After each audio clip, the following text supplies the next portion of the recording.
Qnary started as a product focused on helping individuals, professionals, optimize their digital information.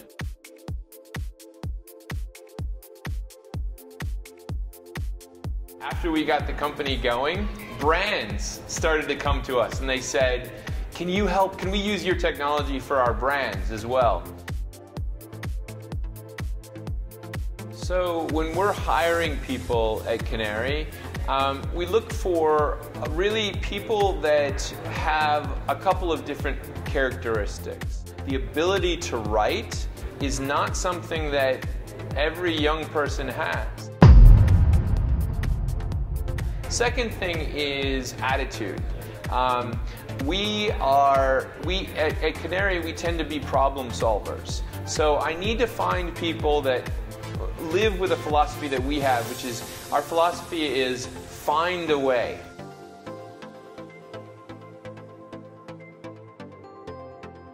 You need to have a mindset that you will find a solution.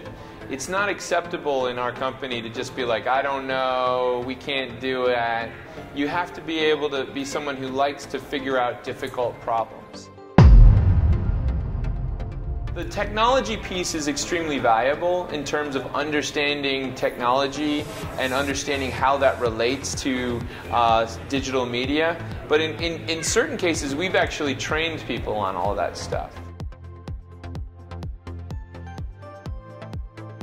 We live in an age where we as people are becoming more and more aware of our personal information being out there.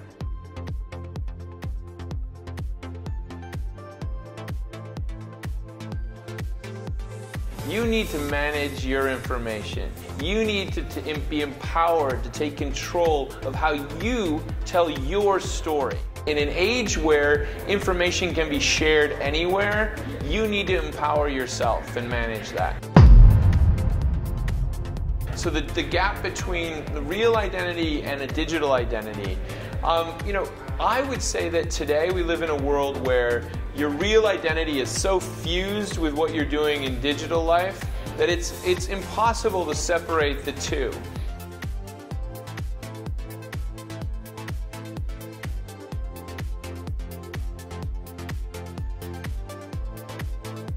Being anonymous is very, very hard these days, or getting harder. So I would say that I would never see a separation between the two.